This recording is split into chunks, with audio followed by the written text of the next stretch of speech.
জন্মদিন উপলক্ষে আমরা শিক্ষক দিবসটা করি।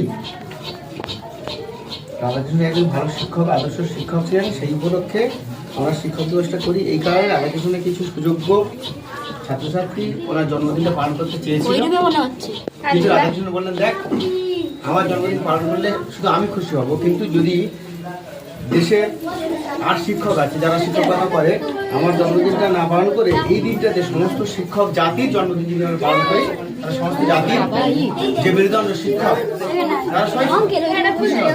কতটা ত্যাগ স্বীকার করে নিজের জন্মদিনটাকে সকলের জন্মদিন সেই জন্মদিনের উপলক্ষে যে শিক্ষক দিবস আমরা পালন করছি, কিন্তু আমার মনে হয় শিক্ষক দিবসের সবচেয়ে মূল এবং প্রধান তাৎপর্য সেটা জানতে হবে। মূল এবং প্রধান তাৎপর্য আমার মনে একটা শিক্ষক দিবস উপলক্ষে একটা ছাত্রের প্রধান তাৎপর্য ছাত্রসুলভ আচরণ করা, আর বছরের শেষে একটা সুন্দর রেজাল্ট গিফট করা। তো এখন শিক্ষক দিবস তো ফ্যাশন, আমি 30,000 টাকা তুলে দিচ্ছি ছাত্রদের কাছে শিক্ষক দিবস করে, তারপর শুধু 3,000 টাকা লস, আমাকে আবার 3,000 টাকা দিতে হয়েছে সবাই। তাহলে কি হলো, দেখলাম শেষে মাংস ভাগ কমে গেল। তাহলে টাকাটা খরচ হলো কোথায়? অন্য পারপাস খরচ হয়েছে, মানে এটা টোটালটা ফ্যাশন হয়ে দাঁড়িয়েছে।